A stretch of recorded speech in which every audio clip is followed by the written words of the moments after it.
कार्यक्रम सुनेर बसिरहनुभएका प्रिय श्रोताहरूलाई म जय मसीह अनि नमस्कार व्यक्त गर्न चाहन्छु। कार्यक्रम आशाको जीवनमा तपाईँहरूलाई पुनः स्वागत छ। कार्यक्रम प्रस्तुता म कमल अधिकारी तपाईँहरूको साथमा उपस्थित भइसकेको छु। म आशा गर्दछु कि यो कार्यक्रम सुने तपाईँले जीवनमा एउटा यस्तो निर्णय लिनुहुनेछ जसले तपाईँको भविष्यलाई सही दिशा दिन मद्दत पुर्याउनेछ। कार्यक्रम आशाको जीवन अन्तर्गत आजको यस एपिसोडको शीर्षक रहेको छ युरोप क्रिस्चियन मूल्य मान्यताहरूद्वारा निर्मित महादेश। आज म तपाईँलाई युरोप कस्तो थियो, यहाँ कसरी सुसमाचार पुग्यो, कसले सुसमाचार लिएर गएको थियो अनि कसरी युरोप रूपान्तरण हुँदै हुँदै यो परिस्थितिमा आइपुगेको थियो भन्ने विषयमा छोटकरीमा बताउने कोसिस गर्छु। दोस्रो सुसमाचारीय यात्रामा आफ्ना सहयात्रीहरूसँगै पावल युरोपेली मुलुक ग्रिसको एउटा प्रमुख सहर फिलिपीमा आइपुग्दा तिनले एउटी स्त्रीलाई भेटिन् जसको नाम हो लिडिया। पावलले उनलाई सुसमाचार सुनाए र उनले विश्वास गरिन् भनी बाइबल धर्मशास्त्रमा लेखिएको छ। प्रेरित 16 अध्यायको 14देखि 15मा यसरी लेखिएको छ, अनि थियाटिरा सहरकी निवासी बैजनी वस्त्रको व्यापार गर्ने लिडिया नाउँकी एउटी ईश्वर भक्त स्त्रीले हाम्रो वचन सुनिन्। पावलले बोलेका कुरा ध्यानसँग सुनुन् भनेर प्रभुले तिनको हृदय खोलिदिनु भयो। जब तिनी र तिनका घरका सबैको बप्तिस्मा भयो तब तिनले हामीलाई बिन्ती गरिन्, यदि तपाईँहरूले मलाई प्रभुकी विश्वासिनी ठान्नुहुन्छ भने मेरो घरमा आएर बस्नुहोस्, र तिनले हामीलाई कर लगाइन् भनेर प्रेरितको पुस्तकमा लेखिएको छ। लिडिया युरोपमा येशूलाई अँगाल्ने प्रथम विश्वासी बनिन्। यद्यपि उनी थियाटिरा सहरकी थिइन् जुन एसियामा पर्थ्यो। त्यसैले लिडियालाई युरोपकै पहिलो विश्वासी भनेर पनि चिनिन्छ। हामीलाई थाहा छ पृथ्वीका 7वटा महादेश मध्ये एउटा हो युरोप। यो महादेश मूलतः उत्तरी गोलार्धमा अवस्थित छ भने अधिकांश भूभाग पूर्वी गोलार्धमा रहेका छन्। यसको पूर्वमा एसिया, पश्चिममा आन्ध्र महासागर, उत्तरमा सुमेरु महासागर र दक्षिणमा भूमध्य सागर पर्छ।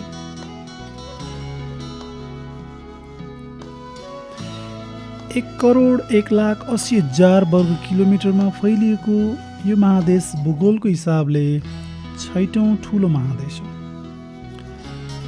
यसले पृथ्वीको जम्मा सतहको केवल 2% र जमिनको सतहको 6.8% हिस्सा गर्दछ। युरोपमा जम्मा 50वटा राष्ट्र छन्। रुस भूगोल र जनसङ्ख्या दुवै हिसाबबाट सर्वाधिक ठुलो मुलुक हो। 2018को आँकडा अनुसार युरोपमा 74 करोड 64 लाख जनसङ्ख्या छ र यो भनेको विश्व जनसङ्ख्याको 10% हिस्सा हो। युरोपेलीहरूको प्रति व्यक्ति आय 31,000 अमेरिकी डलर छ। यहाँका 79% मानिस साक्षर छन्। युरोपेलीहरूको सरदर आयु 76 वर्ष रहेको छ। क्रिस्चियन विश्वास अर्थात् सुसमाचारको आगमन अघि युरोपका मानिसहरू विविध धार्मिक आस्थाहरूमा संलग्न थिए, जसमध्ये एउटा प्यागनिज्म अर्थात् मूर्ति पूजा पनि मुख्य थियो। विश्वव्यापी रूपमा स्वीकार योग्य कुनै निश्चित विश्वासको सार वा आराधनाको शैली यहाँ थिएन। तापनि तिनीहरू मूलतः बहुईश्वरवादीहरू थिए, अर्थात् तिनीहरूले थरी थरीका देवी देवताहरू पुज्ने गर्दथे। धार्मिक बलिदानहरू तिनीहरूका अभिन्न हिस्सा थिए। रोमीहरूले बृहस्पति, शनि, मङ्गल जस्ता थरी थरीका देवी देवताहरूलाई मान्थे। सुरक्षित जन्मको लागि गर्भवती महिलाले लुसिना देवीलाई प्रार्थना गर्थे भने सामुद्रिक यात्रा सुरु गर्नु अघि वरुण देवलाई बलिदान गरिन्थ्यो। नयाँ नयाँ देवी देवताहरू पत्ता लगाउनमा रोमीहरू सधैँ रुचि लिन्थे। तिनीहरूको पूजा गरिएको खण्डमा आशिष प्राप्त हुन्थ्यो भन्ने जनविश्वास थियो युरोपमा। यो सुसमाचार अगाडिको कहानी थियो। सुसमाचारले प्रभाव पार्न अघि त्यहाँका बासिन्दाहरूको एउटा अभ्यासको झल्को हो। आफ्ना सहयात्रीहरू सिलास र तिमोथीसँगै पावलले एसिया माइनर अर्थात् आधुनिक टर्कीका दक्षिण पश्चिम क्षेत्रहरूमा सुसमाचार लैजाने योजना बनाउँदा त्रोआसमा राति उनले एउटा दर्शन पाए, जुन दर्शनको बारेमा प्रेरित 16:9 यसरी लेखिएको छ, राति पावललाई एउटा दर्शन भयो। माकेडोनियाको एकजना मानिस खडा भई तिनलाई बिन्ती गरिरहेको थियो, माकेडोनिया आउनुहोस् र हामीलाई सहायता गर्नुहोस्। फलस्वरूप आफ्नो टोलीसँगै पावल माकेडोनिया अर्थात् आधुनिक ग्रिस लागे र त्यहाँबाट 10 माइल पर फिलिपीमा गए, जहाँ मण्डली स्थापना गरियो। चर्चको स्थापना भयो फिलिपीमा। पावलद्वारा फिलिपीमा स्थापित मण्डलीलाई पहिलो युरोपेली मण्डलीको रूपमा लिइन्छ। ख्रीष्टाब्द 49मा पावलले यो मण्डली स्थापना गरेका थिए, जहाँ लिडिया प्रथम विश्वासी बने। यसको अर्थ के हो भने पहिलो शताब्दीको मध्यतिर नै युरोपमा मण्डली स्थापना भइसकेको थियो र यसलाई नै युरोपमा स्थापित पहिलो मण्डली भनेर चिनिन्छ। त्यसपछि पावलद्वारा युरोपका अन्य भूभागहरूमा पनि मण्डली स्थापना भयो। यसरी पहिलो शताब्दीमा नै युरोपका विभिन्न क्षेत्रहरूमा सुसमाचार पुगेको थियो। पहिलो शताब्दीमा नै युरोपका कैयौँ भूभागहरूमा सुसमाचार फैलिएको भए तापनि नयाँ विश्वास अँगाल्नेहरूले उग्र सतावटको सामना गर्नु पर्यो। क्रिस्चियन आस्था र प्राचीन रोमी धर्मको बीचमा द्वन्द्व देखियो। देवत्वकरण गरिएका रोमी सम्राटहरू साथै अन्य देवी देवताहरूको पूजा गर्नु क्रिस्चियनहरूका लागि मूर्ति पूजा हुने भएकाले उनीहरू संलग्न भएनन्। फलस्वरूप रोमी साम्राज्यले क्रिस्चियनहरूलाई देशद्रोह, कथित अपराध, अवैधानिक सभा साथै झुटा शिक्षाको नाउँमा दण्ड दिन थाल्यो। रोमी सम्राट नेरोको शासनकालमा करिब 54बाट सतावटको सुरु भयो। सरकारबाटै संस्थागत रूपमा सतावटको थालनी भएको थियो। नेरोको समयदेखि दोस्रो शताब्दीका सम्राट मर्कुस औरेलियस, तेस्रो शताब्दीका सम्राटहरू डेसियस, गल्लुस, भलेरियन हुँदै सम्राट डायक्लेसियनको शासनकालमा 303मा महासतावट नाउँ दिएको क्रिस्चियनहरूमाथिको अत्याचार सतावटको पराकाष्ठ थियो। उक्त सतावटमा सबै क्रिस्चियन भेला निषेध गरिएको थियो। सबै मण्डली कब्जा गर्ने वा नष्ट गर्ने आज्ञा दिएको थियो। सबै क्रिस्चियन धर्मशास्त्र जलाउन आदेश आएको थियो र क्रिस्चियनहरू सरकारी कार्यालयबाट वञ्चित गरिए। तुरुन्तै गिरफ्तार, यातना र क्रूर मृत्युदण्ड कार्यान्वयनमा आए। यसरी अघिल्ला शताब्दीहरूमा युरोपमा क्रिस्चियनहरू औधी सताइएका थिए। चौथो शताब्दीको आरम्भसम्म आइपुग्दा आफ्नो विश्वासको कारण हजारौं क्रिस्चियनले ज्यान गुमाइसकेका थिए र कतिपय विवरणअनुसार लाखौंले ज्यान गुमाएका थिए भन्ने अभिलेखहरू पनि पाइन्छ। श्रोताहरू, आज तपाईँले सुनिरहनु भएको छ युरोप कस्तो थियो, त्यहाँका मान्छेहरूको आस्था के थियो, उनीहरूको विश्वास के थियो, कसरी त्यहाँनिर प्रेरित पावलले सुसमाचार पुर्याए। पहिलो शताब्दीको मध्यतिर नै सुसमाचार पुगिसकेपछि कसरी क्रिस्चियनहरूमाथि सतावट आयो र युरोपले कसरी क्रिस्चियन धर्मलाई वैधानिकता दिए अनि कसरी युरोप परिवर्तनको रेखामा हिँड्न थाल्यो भन्ने कुरो तपाईँले सुन्दै हुनुहुन्छ। युरोपेली मण्डली इतिहासमा 313लाई महत्त्वपूर्ण साल मानिन्छ। यो मण्डली इतिहासमा मात्र नभएर युरोपको इतिहासमा पनि महत्त्वपूर्ण साल हो, किनकि यही सालमा रोमका पश्चिमेली सम्राट कन्स्टेन्टाइन र पूर्वेली सम्राट लिसिनियस दुवैले हस्ताक्षर गरेका मिलानको घोषणा जारी गरिएको थियो। यो घोषणासँगै अब क्रिस्चियन धर्मले वैधानिकता पायो। 300 वर्षको सतावटपछि ख्रिस्टीय मतलाई वैधानिक मानियो। अनुगामी वर्षहरूमा थप कानुनहरू ल्याइए जुन क्रिस्चियन मूल्य मान्यताहरूमा आधारित थिए।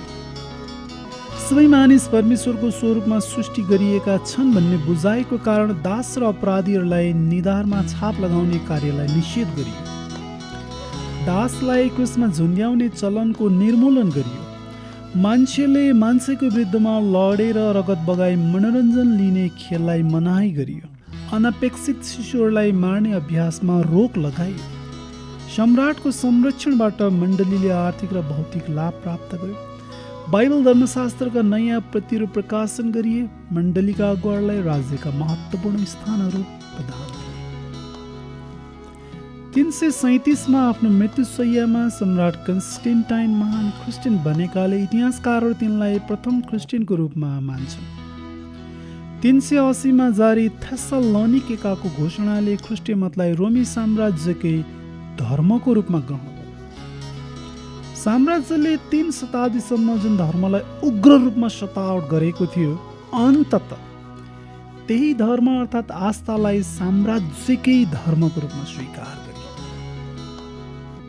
इतिहासले के पाठ सिकाउँछ भने क्रिस्चियन धर्म सतावटद्वारा नष्ट हुने धर्म होइन रहेछ। होइन भने त्यो बेलाको शक्तिशाली साम्राज्यले यसलाई निमित्यान्न पार्न खोजेको थियो। अन्ततः यो दरबारमा मात्रै पुगेन, तर दरबार स्वयं नै परिवर्तन भएर क्रिस्चियन आस्थाहरूलाई रोमी साम्राज्यले अवलम्बन गरी देशमा लागू गर्यो। विश्वमण्डली इतिहासमा पहिलो क्रिस्चियन राज्यको रूपमा भने आर्मेनियालाई चिनिन्छ। 301 पश्चिम युरोपेली मुलुक आर्मेनिया संसारकै प्रथम क्रिस्चियन देश बनेको थियो। यस मुलुकमा 301 देखि 303 निर्मित एचमियासिन मण्डली भवनलाई संसारकै सबैभन्दा पुरानो मण्डली भवनको रूपमा हेरिन्छ। यस मण्डलीलाई विश्व सम्पदा क्षेत्रमा सूचीकृत गरिएको छ। आदिमध्यकालमा अधिकांश युरोपले क्रिस्चियन धर्मलाई अँगाल्यो र 15औं शताब्दीमा आइपुग्दा युरोप क्रिस्चियन महादेश बन्यो। 1500 देखि 1940 सम्म युरोपले व्यापार र औद्योगिक क्षेत्रमा आधिपत्य जमाएको थियो। 20औं शताब्दीको दुईवटा विश्वयुद्धले युरोपको विकासलाई लङ्गडो बनाइदिए तापनि प्रगतिशील युरोपेलीहरू अगाडि बढिरहे। पूर्वमा मार्क्सवादी अर्थतन्त्रले प्रतिज्ञा गरेको युटोपिया दुर्दशाग्रस्त रूपमा असफल भयो भने पश्चिममा उन्नति जारी रह्यो र विभिन्न क्षेत्रमा संसारभरि युरोपको प्रभावले निरन्तरता पाइरहेको छ। हाल ख्रिस्टियन मत युरोपको सबैभन्दा ठुलो धर्म हो। यस महादेशका 75.2% जनसङ्ख्या क्रिस्टियन छ। 18.2% सहित धर्म नमान्नेहरूको जनसङ्ख्या दोस्रोमा छ भने 5.9% सहित इस्लाम धर्म तेस्रोमा छ। बौद्ध धर्मावलम्बी, यहुदी, हिन्दू, सिख, बहाई र अन्य धर्म मान्नेहरूको सङ्ख्या निकै गौण रहेको छ। युरोपका 50वटा देशमध्ये कोसोभो, अल्बानिया र बोस्निया हर्जगोभिना गरी 3वटामा मुसलमानहरूको बाहुल्यता छ भने चेक गणतन्त्र र नेदरल्यान्डमा धर्म नमान्नेहरूको बाहुल्यता छ। युरोपका बाँकी सबै देशमा क्रिस्चियनहरूको बाहुल्यता रहेको छ। आफ्नो लामो इतिहासभरि युरोपेली मण्डली शिक्षा र स्वास्थ्य जस्ता क्षेत्रहरूमा मात्रै मुख्य स्रोत बनेको छैन, तर कला, संस्कृति र दर्शनशास्त्रको लागि पनि प्रेरणा बनेको छ। यसका अतिरिक्त राजनीति र धर्ममा पनि मण्डली प्रभावशाली नायक बनेको छ। मण्डली अर्थात् चर्चले विविध क्षेत्रहरूमा पाप र धर्म बीचको भिन्नता कायम राखेको छ। रोमी साम्राज्यको पतनपछि मण्डली विद्वानहरूले नै पश्चिमी युरोपमा साहित्यको रक्षा गर्ने काम गरे। मध्यकालीन युरोपमा रोमी साम्राज्यलाई विस्थापित गरी चर्च एकीकृत शक्तिको रूपमा उदाएको थियो। त्यस बेलाका विशाल मण्डली भवनहरू पाश्चात्य सभ्यताद्वारा रचित सर्वाधिक सुन्दर कलाहरूमा पर्छन्। युरोपका अधिकांश विश्वविद्यालयहरू पनि चर्चहरूद्वारा नै स्थापित गरिए। मध्यकालीन क्रिस्चियन परिवेशमा चर्चका स्कुलहरूबाट नै विश्वविद्यालयको थालनी भएको थियो भने साधारणतया मानिएको छ। मिखाएल एङ्गेलो, लियोनार्दो दा भिन्सी र राफेल जस्ता क्रिस्चियन कलाकारहरूका रचना सर्वाधिक प्रतिष्ठित रचनाहरूको सूचीमा पर्छ। त्यसै गरी पासेलबेल, भिवाल्डी, सेबास्टियन बाख, हन्डेल, मोजार्ट जस्ता विश्व प्रसिद्ध रचनाकारहरूद्वारा निर्मित सङ्गीतले पाश्चात्य जगतको आत्मालाई तृप्त पारेको थियो। बाइबल र क्रिस्चियन ईश्वरशास्त्रले पाश्चात्य दार्शनिक साथै राजनीतिक अभियन्ताहरूलाई पनि औधी प्रभाव पारेका छन्। असल सामरीको दृष्टान्त जस्ता येशूका शिक्षाहरू आधुनिक मानवाधिकारवाद र सरकारद्वारा उपलब्ध हुने कल्याणका लागि महत्त्वपूर्ण स्रोतहरूमा पर्छ। यौन विवाह र पारिवारिक जीवनबारे चर्चले लामो समयदेखि सिकाउँदै आएको शिक्षा अझै पनि उत्तिकै प्रभावशाली छ। नरबली, दासप्रथा, शिशु हत्या साथै बहुविवाह जस्ता कुप्रथाहरूमा पूर्ण विराम लगाउन ख्रिस्टियन शिक्षाले उल्लेखनीय भूमिका खेल्यो। वैवाहिक विश्वासहीनता, पारपाचुके हाडनाता बीचको यौन सम्बन्ध, बहुविवाह, शिशु हत्या साथै गर्भपतनको निन्दा गरी ख्रिस्टियन आस्थाले स्त्रीहरूको अवस्थालाई माथि उठाएको थियो। शिक्षा र स्वास्थ्य जस्ता क्षेत्रहरूमा पाश्चात्य इतिहासमा चर्चको हिस्सा बनी योगदान पुर्याएका स्त्रीहरू तारिफ योग्य पात्र। मानवीय उन्नतिमा युरोपेली ख्रिस्टियनहरूले असङ्ख्य योगदान पुर्याएका छन् र त्यो योगदान इतिहासमा मात्र सीमित नभई वर्तमानमा पनि जारी छ। चाहे हामी विज्ञानको कुरा गरौँ वा प्रविधिको कुरा गरौँ, चिकित्सा क्षेत्रको कुरा गरौँ वा कलाको, साहित्य, सङ्गीत, राजनीति, दर्शनशास्त्र, नीतिशास्त्र साथै व्यवसाय जस्ता मनज्ञ क्षेत्रहरूमा युरोपेली ख्रिस्टियनहरूको योगदान छर्लङ्गै रहेको छ। आज मानव जाति सभ्यताको जुन उचाइमा आइपुगेको छ त्यसको लागि सारा दुनियाँ युरोपेली ख्रिस्टियन शिक्षाप्रति सधैँ ऋणी छ। अङ्ग्रेजी उपन्यासकार सर जोन मोर्टिमेयरले यसोभन्दा तिनले बढाइ चढाइ गरेका थिएनन्। उनको भनाइ छ, तपाईँले विश्वास गर्नुहोस् या नगर्नुहोस्, युरोपमा हाम्रो सम्पूर्ण इतिहास र संस्कृति ख्रिस्टीय मतमा आधारित छ। हाम्रो संस्कृति ख्रिस्टियन हो भनेर तिनी भन्छन्। जब 4औं शताब्दीमा युरोपले ख्रिस्टियन आस्थालाई वैधानिकता दियो अनि ख्रिस्टियन मूल्य मान्यताहरूलाई उसले राजनीतिमा घुसाए, देशमा लागू गर्यो, त्यसपछि युरोपले फरकदार लिएर आएको छ। र आज हामीलाई थाहा छ, संसारका महादेशहरूमध्ये विविध क्षेत्रमा युरोप अझै पनि अगाडि नै छ। श्रोताहरू, हाम्रो निर्धारित समय सकिने लागेको छ। समय निकालेर सुनिदिनुको लागि तपाईँलाई मुरीमै धन्यवाद छ। यो कार्यक्रमबारे तपाईँ कुनै जिज्ञासा वा सल्लाह सुझाव छ भने तपाईँले अप्ठ्यारो नमानिकन हामीलाई सम्पर्क गर्न सक्नुहुन्छ। हाम्रो कार्यक्रमको नाउँ रहेको छ आशाको जीवन। कार्यक्रममा साथ दिनुहुने सम्पूर्ण श्रोताहरूलाई धेरै धेरै धन्यवाद छ। फेरि भेट्ने आशाको साथ कार्यक्रम प्रस्तुत म कमल अधिकारी तपाईँहरूबाट बिदा हुन चाहन्छु। परमेश्वरले तपाईँ सबैलाई प्रशस्त मात्रामा आशिष दिनुभएको साहस धन्यवाद साथै जय मसीह।